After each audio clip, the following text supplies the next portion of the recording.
I remember back in 2022 watching the Kingdom Hearts Missing Link trailer for the very first time, showing us a brand new 3D Kingdom Hearts game, also starting off with the character who we believe to be Lushu holding the Gazing Eye Keyblade, a brand new character, a brand new location. This looks really interesting. This is clearly not the next major Kingdom Hearts game, but a new Kingdom Hearts game.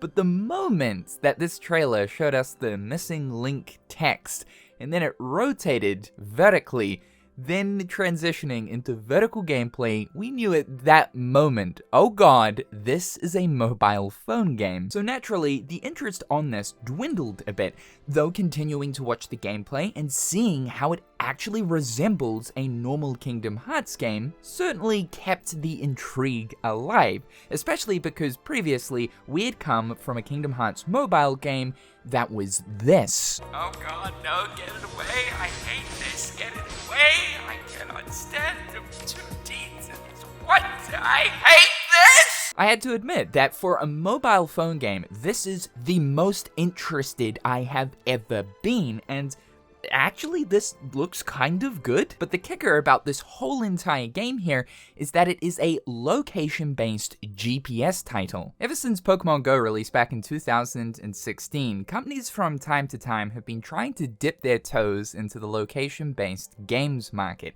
as this proved incredibly successful for both the Pokemon Company and Niantic. Pokemon Go was a cultural phenomenon back in 2016, though the interest in this game and just GPS location games overall have absolutely dwindled since then. IPs that have incredibly large communities like Harry Potter, Minecraft, Jurassic Park, Ghostbusters, The Walking Dead, and even Catan have tried to make their own GPS games, but all of these have failed and have since been discontinued. This is because people just don't really want to leave their house in order to play their video game. Absolutely none of these have reached the heights of Pokemon Go, and you have to sort of look at it. A game like this, trying to be GPS dependent, has to thematically make sense. Pokemon here is the perfect IP to mix in with GPS location gameplay because the premise of Pokemon is going out into the wild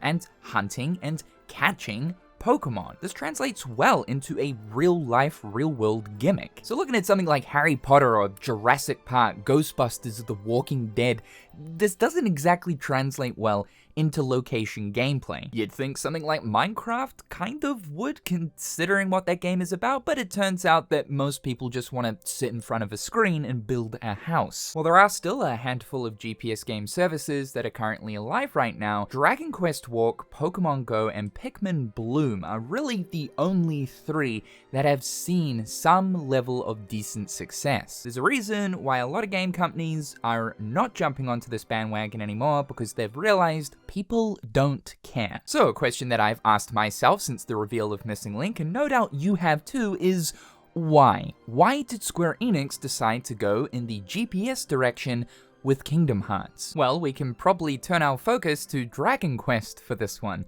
Back in 2019, Square Enix launched Dragon Quest Walk, their very first location-based game. Even after 6 years of being released, this game is still only available in Japan. It's still yet to see a global version. But even though this game is only available to Japanese users, it's been pretty profitable for Square Enix, making up a large portion of the revenue generated through their mobile games. Looking at the Japanese stats for most profitable GPS game in 2019, the launch year of Dragon Quest Walk, it almost generated more profit than Pokemon Go. So if this game is such a big success, why hasn't it launched globally? Well, that's because Japanese users are more interested in location games than the rest of the world. The US only makes up about half of the spendings that Japanese users are putting towards these kinds of games. Also, Dragon Quest as an IP is absolutely more popular in Japan than anywhere else in the world. It's also substantially more popular than Kingdom Hearts. Kingdom Hearts is a brand that's more identifiable worldwide than something like Dragon Quest. So Missing Link is likely the result of Dragon Quest Walk's success, but because Kingdom Hearts is more known on a worldwide scale than something like Dragon Quest, this is Square Enix testing the waters for yet another GPS game that hopefully the West will get more on board with. However, we know that Square Enix have this tendency to begin a mobile service and then quickly end it only a matter of years afterwards. In the time that Walkers existed, 2 other Dragon Quest mobile games have released. Dragon Quest Tact, which only lasted 3 years globally. The Japanese version is still alive. And Dragon Quest Champions, which only lasted a year before its closure. And Champions was definitely more leaning into the ambitious side of things, similar to Missing Link. Missing Link is definitely one of Square Enix's most ambitious mobile titles. I mean, it resembles a traditional Kingdom Hearts game, using the same framework and assets from Kingdom Hearts 3. These are only 2 examples of quick mobile closures for Square Enix. They have been closing down a ton of services over the past few years, and it's getting to the point that the average lifespan of these services is anywhere from 3 to 4 years. As more closures happen, it's hard for the consumers to trust Square Enix and convince people to actually put their money into these services in order for them to stay alive. The risk for Missing Link, though, is at the highest of any mobile phone game that Square Enix has developed previously. Number 1, this is a GPS location game, so it needs to use location technology in order for the entire thing to function, and this is usually driven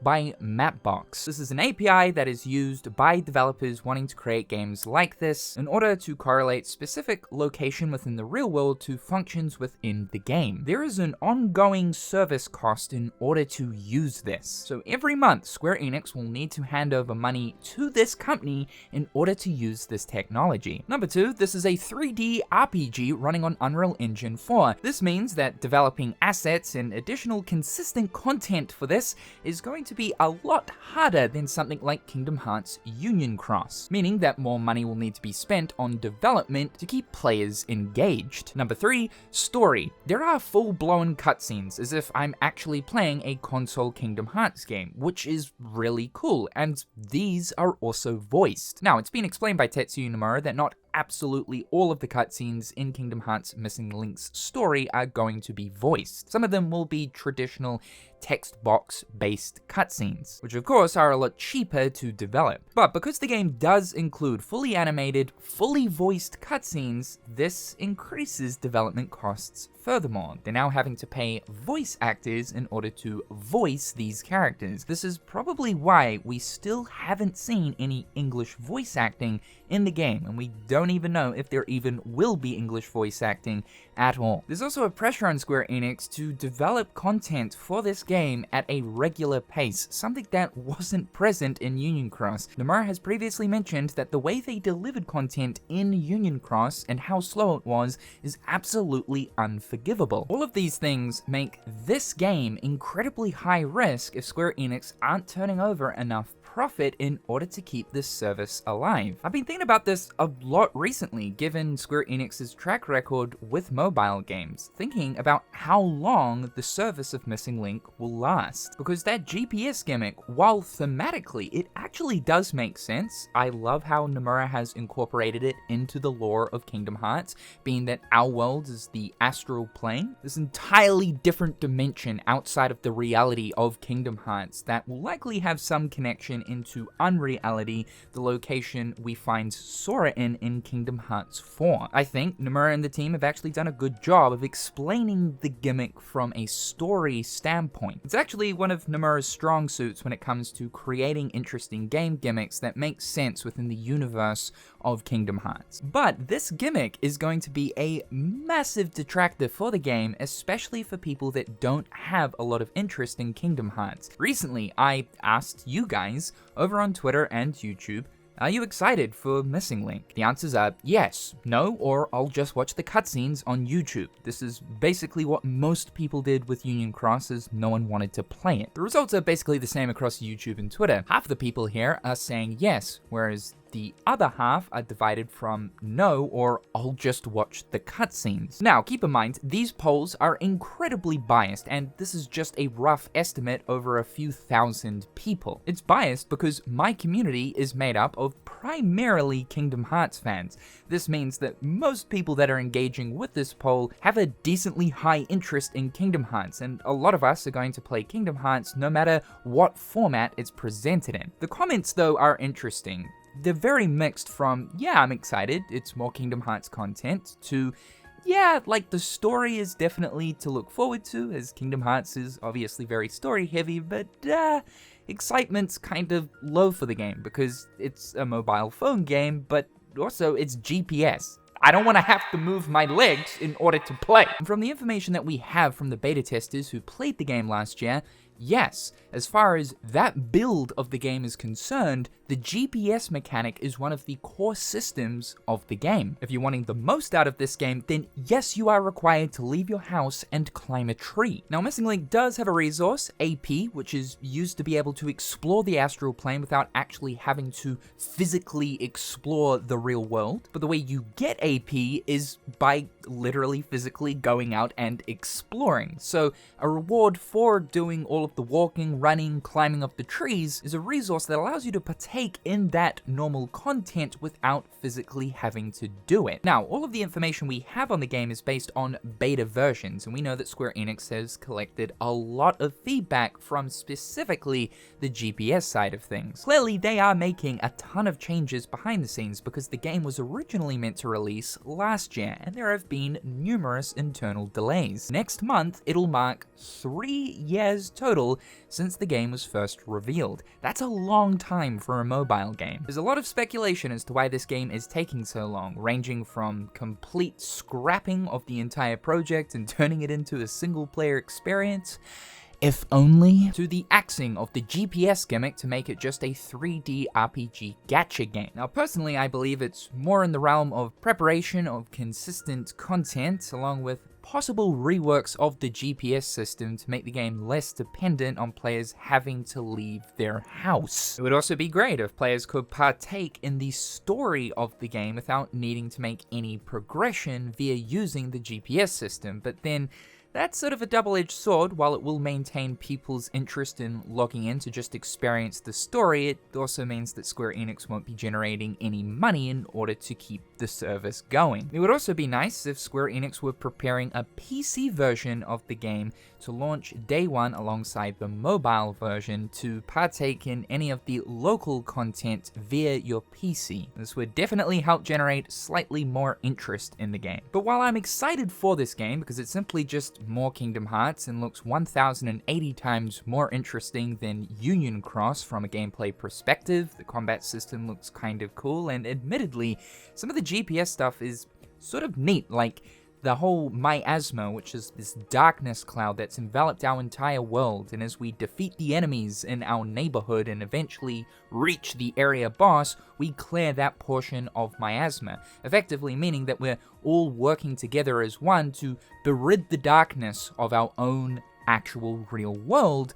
I can't help but feel incredibly cynical towards the success and lifespan of this title. The game in its current state does come across as a recipe for disaster, and one that will only last a matter of years, potentially less than UX, as this is a significantly higher budget title. I also strongly believe that the new leadership that's taken place in Square Enix with their new business focus of focusing on projects that make sense and will be profitable kind of goes against everything that Missing Link is trying to do. And I think the effects of this new leadership is kind of why we've seen a lot of delays towards this game and why it's taking so long to release. Who knows though, we might be surprised by this. This might turn out to be actually really cool. It's been a long time since we last saw Missing Link, and in that time Square Enix have obviously been working hard on it. Perhaps they have reworked a lot of the systems to make it less dependent on GPS, in the hopes that more people will play the game. These are just my observations and current feelings about the game. You know that I will be there day one, and yes, my credit card will be there at the ready, as much as I hate myself for that. Whether or not myself and others will still be there 6 months after the service has started is a completely different story. Leave your thoughts and feelings about Missing Link in the comment section down below. Thank you guys so much for tuning into today's video. Slap that like button and hit the subscribe to keep up with everything going on here. A big thank you to my wonderful patrons. I appreciate the ongoing support. I hope you're all having a fantastic day, and we'll talk again real soon.